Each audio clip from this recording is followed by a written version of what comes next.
Hi ladies, it's Mr. O'Sullivan. Today we're going to be beginning a new unit, unit number 6, and it's our quadrilaterals unit.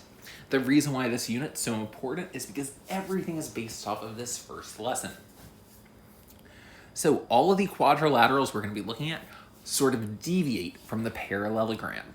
So almost every single quadrilateral we're going to look at have the properties of a parallelogram. So it's very important that we understand today's lesson.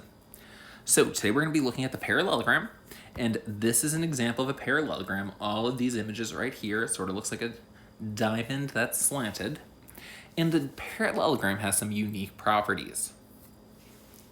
So today's learning target is I can calculate the measure of an angular side in a parallelogram by using the properties of a parallelogram. Just giving you the heads up, we will not be having a delta math today. It'll only be this edPuzzle. So please pay very close attention, because your only grade for today will be this edPuzzle. So there are a bunch of properties of a parallelogram. The first property that we're going to look at has to do with its sides. Well, actually, two properties. A parallelogram is a quadrilateral in which both pairs of opposite sides are parallel. So when we look at this image, to denote opposite sides being parallel, we draw this greater than side. So I can say that these two sides are parallel to each other, which means that they will never intersect with each other. I can also say that this side is parallel to this side. Notice how I color code it. The next side property is going to be that the opposite sides of a parallelogram are congruent, which means that if this side is, say, 5, then this side is also 5, because we know that the sides across from each other are opposite and they'll be congruent, which means that these two sides are also going to be congruent. So if this was 5, I can say that this is 7, and so forth. Now let's go on to angles, so angle properties. Opposite now. So when we talk about opposite angles, the opposite angles are actually congruent. So I can say that this angle right here is congruent to this angle, because they are opposite of each other. I can also say that these two angles right here are also congruent, because they are opposite of each other. Next, I can say that my consecutive angles are supplementary. Remember, whenever we say the word supplementary, we're saying that they add up to 180 degrees. So angles that are consecutive to each other actually add up to 180 degrees. So when I look at this image, we're basically saying that any angles that lie on the same line are going to add up to 180. So this pair and this pair will add up to 180. And then this pair and this pair will add up to 180. And then if you think about it, this pair will add up to 180, and then this pair will add up to 180. So we know that any of the angles on the same line will add up to 180 degrees. Now let's look at our diagonals. So this is something that we have not seen as often. So when we say the word diagonals, these we actually have to draw in our image. So let's look at the diagonals for this parallelogram. 1 second. My pen's not working. Okay, now it's working. Perfect.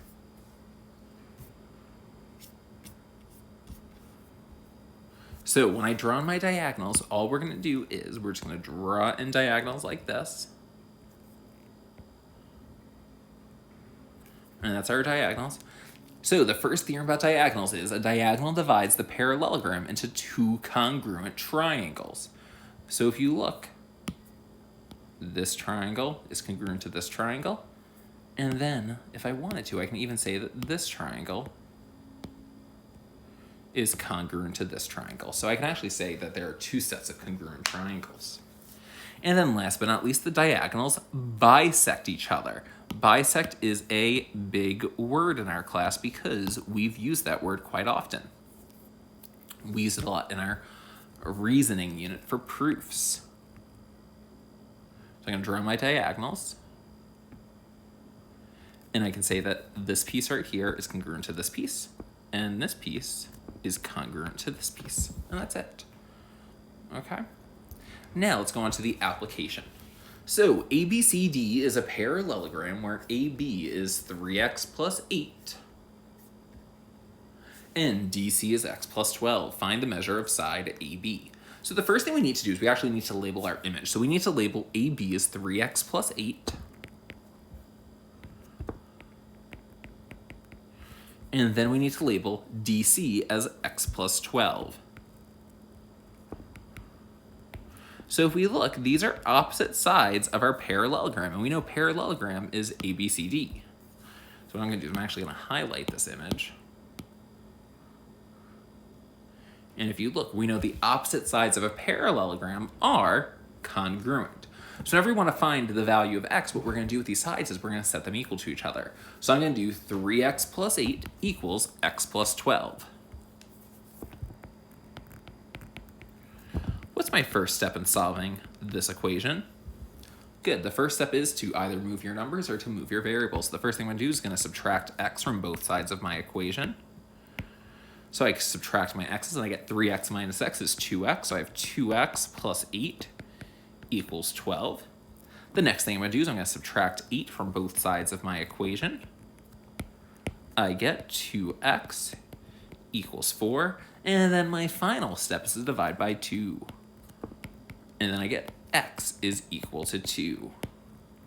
Here's the issue. If you look at the question, it's saying find the measure of side AB, not find the value of x. But the thing is, in every single problem, we're going to need to find x to answer our question. So what I'm going to do is I'm going to go to side AB, which I know is 3x plus 8, and I'm going to plug in x. So we know that AB is 3x plus 8. And everywhere I see an x, I'm going to substitute a 2. So I'm going to substitute a 2. So 3 parenthesis 2 plus 8. What's 3 times 2? It's 6. And then I have 6 plus 8, which is 14. So I can say that side AB is 14. And that's it. Next question. In the accompanying diagram of parallelogram ABCD, find the number of degrees in angle D. So in this question, we know that angles on the same line add up to 180 degrees. I can also tell this because these angles look nothing the same. This angle is obviously an acute angle, and this angle is obviously an obtuse angle. And we know an obtuse and acute angle will add up to 180 degrees. So to solve this question, I need to take both of these angles and add them up and set them equal to 180. So I'm going to do 2x plus 12 plus 5x equals 180. The first thing I'm going to ask you is if I have any like terms, and I do have like terms. I have a 2x and a 5x. We know that 2x plus 5x is 7x. So I have 7x plus 12 equals 180. The next step in solving this equation is to subtract 12 from both sides of my equation. So I get 7x equals 168. And then last but not least, I divide both sides of my equation by 7. So I get x is equal to 24. Now, if you look, the question is asking you the value of angle D. Here's the issue. If you look at angle D, it's blank. But here's the thing. We know angle D and angle B are congruent. So if I wanted to, I could put a 5x right here, because I know opposite angles in a parallelogram are congruent. So angle D we know is 5x. We know the value of x is 24, so I'm going to do 5 times 24. And we know 5 times 24 is 120. So we get 120 degrees. Now let's go into our next example. In parallelogram ABCD, diagonals AC and BD intersect at point E. If EC is 31, EB is 27, and AE is 4x minus 5, find the value of x. So if you look, I'm going to label my image so I know EC is 31. I know EB is 27. And I know AE is 4x minus 5. So if I look up here, I know that the diagonals are going to be congruent to each other. Well, they're actually not congruent to each other. They're bisecting each other. So these pieces will be congruent. So if I look at this image, my 4x minus 5 and my 31 are congruent to each other. So I'm going to set those equal to each other. So I'm going to do 4x minus 5 equals 31. To get x by itself, I'm going to add 5 to both sides of my equation. So I get 4x equals 36. And then I divide both sides of my equation by 4. So I get x is equal to 9. And if you look, I just want to find the value of x, so I'm done. The next example. In parallelogram ABCD, angle A is represented by x plus 44, and the measure of angle C is represented by 3x. Find the measure of each angle in your parallelogram. So the first thing we're going to do is we're actually going to draw this image. So I'm going to draw a parallelogram ABCD. I'm going to draw a parallelogram ABCD. So in doing this, we're going to just draw a quick parallelogram. It's not going to be pretty.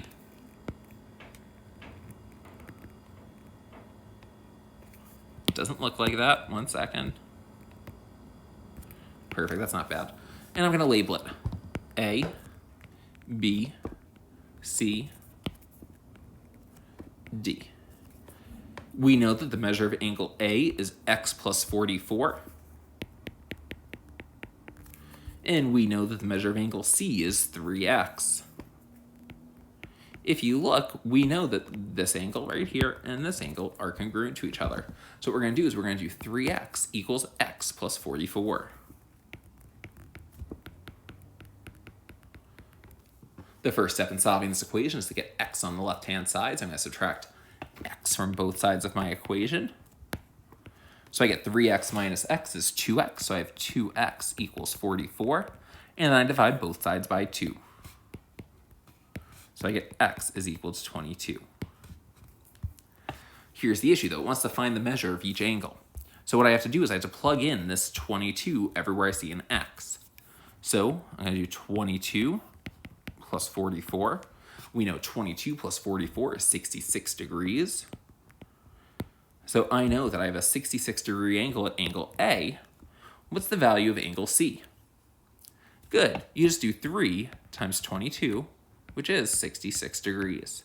I also didn't have to do that because I know angle A and angle C are congruent. We know that angles on the same line add up to 180.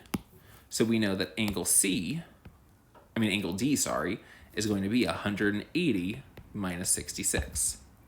180 minus 66 is 114 degrees.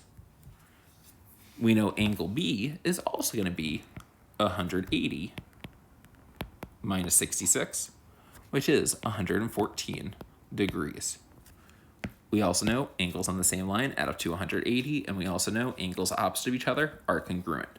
This is 100% correct. 114, 114, 66, 66. Okay, final example, and then we're done for the day. In parallelogram WXYV, WM is 5x minus 1. And WY is 9x plus 2. So if you look, I'm saying that this whole thing is 9x plus 2. But here's the thing. We know that if this is 5x minus 1, then this also must be 5x minus 1. So we know 5x minus 1 plus 5x minus 1 equals 9x plus 2. So 5x minus 1 plus 5x minus 1 equals 9x plus 2. First thing I gotta do is combine my like terms. 5x plus 5x, 10x. Negative 1 and a negative 1 will give me a negative 2. And that's equal to 9x plus 2. Now I gotta get x's on one side of my equation, so I'm gonna subtract 9x from both sides of my equation. 10x minus 9x is just a good old x. So I have x minus 2 equals 2. And then, to get rid of my minus 2, I add 2 to both sides. So add 2, x is equal to 4. If you look at this question, it says find the length of WM. So if I look, WM is just 5x minus 1. We just said x was 4. So I'm going to do 5 times 4 minus 1. 5 times 4 is 20. 20 minus 1, 19. So I can say WM is 19. Ladies, that is it for today. If you have any questions, please email myself or Miss Colorundo. Have a great day, ladies.